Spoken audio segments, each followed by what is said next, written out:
Welcome to this new full editing session. In this one, we're going to be editing this portrait of a woman right here, and it's going to look something like this on the right. After we're all said and done, go ahead and open up this file. It's just called Portrait of a Woman, and it's in your full editing sessions downloads that you downloaded earlier on in this section of the course. All right, so let's get going into this. We're going to be using a lot of the techniques that we learned in the section on advanced sort of portrait enhancements. And so first, let's go to the unedited version. The way that I've done that is I've created a new copy. So if you haven't learned this yet, just right-click any photo and choose Create Virtual Copy. This doesn't create a new copy on your computer, just one right within Lightroom that you can actually edit differently, and then I've reset it. So first things first, I always like to crop my photo, so I'm going to take my crop tool up here. I'm going to bring it in, holding the shift button to make sure it locks this aspect ratio. I just want to cut out some of that headroom and just get a little bit closer to this woman just so that we are more focused on her and we can see more detail. Her head is going to be more or less centered, not using really the rule of thirds other than having her head and her eyes in the sort of upper third. I could go in here even more. Something like this might be a more ideal portrait sort of framing, something like that. It feels a little off balance though, the way that she is actually leaning over this rail. So I'm going to leave it like something like this. I do want to get her whole hand in here. And so something like that looks pretty good. Next, I'm going to adjust the exposure with these sliders. Right now, the white balance looks pretty good. I might warm it up later on, but for now, I just want to play with the exposure. Typically with raw photos, which most of these photos you're editing that you have for download are raw photos, it's going to come in sort of like a flatter, not as contrasty look, and I personally like to add a bit of contrast. I'm going to bring down these blacks down here, -30 or so. The whites, I am losing a little bit of detail on her face. I don't think that's the whites as much as the highlights, so I'm going to just leave the whites as is. Shadows, I'm just going to bring down a tidbit just to get a little bit more contrast in her hair. And then the highlights I'm actually going to bring down just a little bit too to get back some of that information in her face. If I zoom in here and I bring the highlights back up, just notice on her cheeks we still have that information, but bringing down the highlights just a little bit gets a little bit more of that information back. With a portrait, I'm not going to increase the saturation. I do want to see about just increasing the vibrance just a little bit, just to get a little bit more color. There's not too many colors in this photo in its raw form. You have her red lips, but aside from that, it's really just some grays, some browns, some really neutral colors, and that's completely fine, but I think adding a little bit of vibrance helps. Portraits, I never really add clarity or dehaze. That tends to make things a little bit messy for me, and so I leave those blank. Tone curve, I save for the end personally. Maybe you'd start with a tone curve to get your contrast, but I'm going to just leave it as is. Now, with this portrait, I'm not really going to dive into any of these other options right this second. I'm going to dive into using my brushes to really dive in and start editing some of the details on her face. So what I'm going to do is take our brush right here. I am going to zoom in. I just use the keyboard shortcut to zoom in, Z. And now I'm just going to start with softening her skin. So softening her skin, I'm going to use the brush that we learned how to use previously called Soften Skin. What I did tell you last time when we learned about this might be a little extreme. I'm going to see how it looks, and then I'm going to tone it down or leave it as is. I also want to turn off auto mask. That sometimes works, but for this purpose, I'm not going to want that on. I'm going to increase my brush size just a little bit. And to see my mask overlay, I can just press O on the keyboard or check this box down there. So just notice what happens when I brush on, and it might be actually better to turn off mask overlay so that I can really see what this brush is doing as I do it. So see what it's doing? It kind of looks like it's in some parts darkening a little bit, but really what it's doing is just smoothing out some of those details, and it just creates sort of a nice, softer looking skin. Now, of course, this is a preference. Maybe the person that you're photographing doesn't want this. And I always say that, I'm not here to change how someone looks. I just want to enhance whatever they think they might want. In this example, I am going a little bit more extreme than I typically would on my own. So this is definitely a style, more of a commercial style edit. But it's definitely something that a lot of people are interested in doing. So just by using this brush right here, we get rid of a lot of those sort of details, the small pimples and things that might be appearing on her skin. I'm going to bring my brush size down, and you can notice that I'm still using the same brush. I'm just using a smaller version of the brush to get in here and really in between her eyes and her eyebrows to lose some of these details. Cool, so that's looking pretty good. So let's zoom out and we can look at the before and after with the backslash button. And that was actually, this is the end edit. I didn't realize that that was going to do that. So let's actually turn this on and off with this button down here. See, you lose some of those details, but it looks a lot softer and definitely more of that sort of portrait fashion style.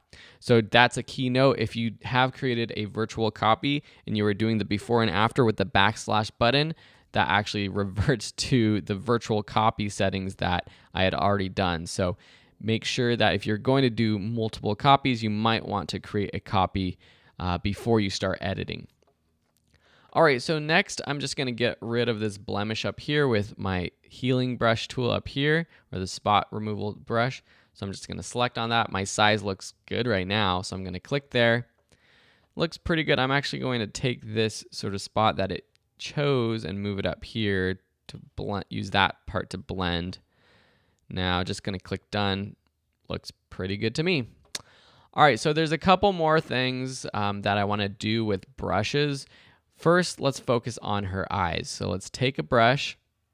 We're going to reset the brush just by double clicking effect. You have an iris enhance brush, and what this does is it increases the saturation and clarity and exposure just a little bit. So I think when I did this myself, I actually did a custom brush myself, but you can just use this iris enhance. Now I'm going to press O to see the selected mask overlay and see what is actually selected. And that's looking pretty good. This also might be an area actually where you would have wanted to turn the auto mask on. So let me actually erase this and show you what auto mask on would look like. So let's do auto mask on. We're going to choose our brush. So see how when I use the auto mask, it doesn't pick up as much of her pupil or this reflection. And that's actually what I want, because I don't want that part to be enhanced by this brush. Now, if you want it to go a little bit more to the extreme, you can increase the exposure. I might also warm up the eyes just a little bit, make them a little bit more brown. If you want, you can completely change them to something like blue if you want, just with the temperature. Now, I don't want to completely change her eye color, so I'm going to just warm it up just like that. Next, I'm going to do another brush for her the whites of her eyes. So this one, we don't have a brush yet. We do have teeth whitening, which is kind of similar, but I'm just going to click new brush, double click effect to basically get rid of any of these settings. And then I'm going to turn auto mask on, make sure my brush size is small, just start right within the eyes. And again, I'm going to turn on my overlays, pressing O to see what I'm working with. And this is where sometimes people have like more red veins in their eyes, and that's something that you might want to get rid of. So pressing O, and a couple things that we can do to get rid of that. Dehaze is actually one. You can go left on the dehaze. Now, if you go to the extreme, it starts to look really fake, but just a little bit. We're kind of blurring out any details by decreasing dehaze. And then also saturation, we're going to decrease. Now, if I go too far with saturation, it starts to look a little weird because there is some color in the eyes. It's actually a little bit blue right now, and you also have that red, but we're trying to get rid of the red as much as possible. But something like that looks pretty good. We could turn these on and off, and you can see, just pay attention to the eyes. Starts to look a little bit better. Now you can go to an extreme, bring up the exposure even more. And also by doing this, you're helping the eyes to pop out. And the eyes are the window to the soul. They are the main focus of most portraits. And so making sure that the eyes pop, this is one way you can do it. Cool, so this is looking really good. The next thing we're going to do is move down to her teeth, just a little bit yellow. So I'm gonna click New Brush. We are just going to use the teeth whitening brush. I still have mask overlay on. And so I'm going to turn on my masks overlay. Right, we have our auto mask on, that is what I meant. Now if I just brush over this, the reason why I want to have the mask auto mask on and the mask overlays on for this brush is so that I can make sure that it's just selecting the teeth. Cool. Okay, so that's looking pretty good. Now if I turn that off, you can notice that what it did, it decreased the saturation here, boosted the exposure. So that tends to do pretty good. I'm actually going to increase the saturation just a little bit. We don't want to go too crazy with it. Cool, so that is looking pretty darn good. That's really all the brushes that I'm going to use right now. In the other version of the portrait, if we go back to that version, I did boost the reds in her lips. And the way that I did that in this edit is with the HSL tool down here. I just boosted the saturation of the reds. Now, what I could do actually, and I'm going to show you a different way of doing that in this version, is actually I'm going to use another brush. So I'm going to take my brush tool, click New. For all of these, the density has basically been at 100. I'm going to decrease this to 50 now. I'm going to increase the saturation. Exposure, just leave as is. And now I'm going to make a little bit bigger and just brush over the lips right here. Maybe auto mask is a good idea with mask overlays so I can see what is being selected.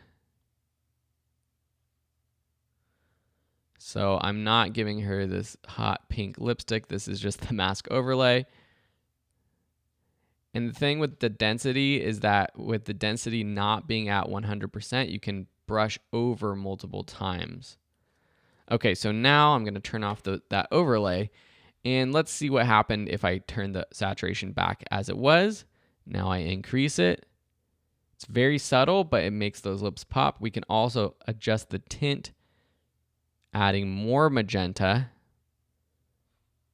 So if we delete this brush,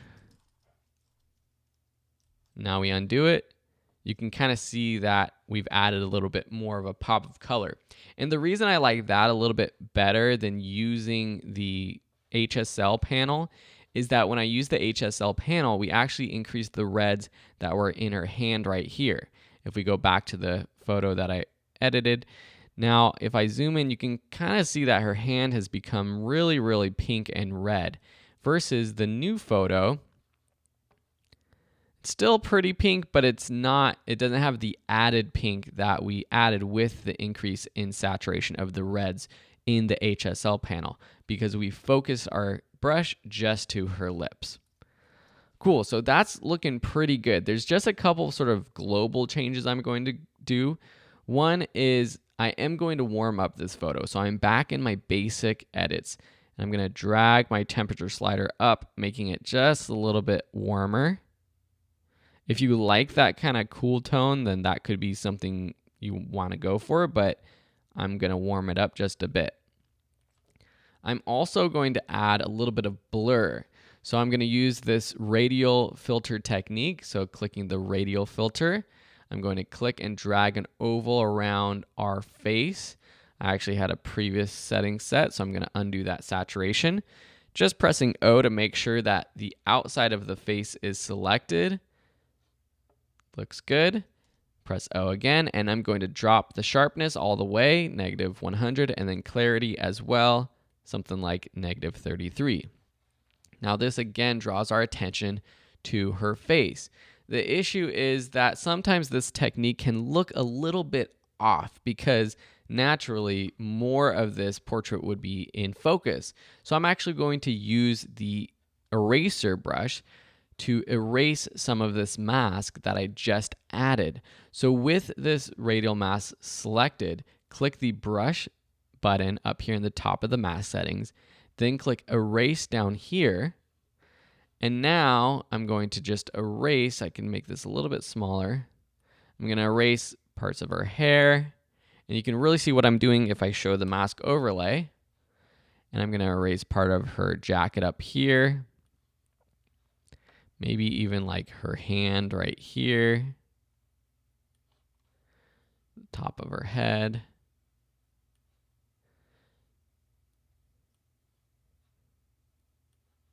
And again, just making sure that her entire face is in focus. Now, in some of the other edits I've shown you, I've gotten a little bit more creative with this technique where just literally the eyes are in focus or parts of the nose are in focus and the rest is a little bit blurred. But for this one, I do want to make sure that like her jacket front is in focus because this is such a cool sort of texture that adds to this picture, and having it blurred out doesn't look as good to me.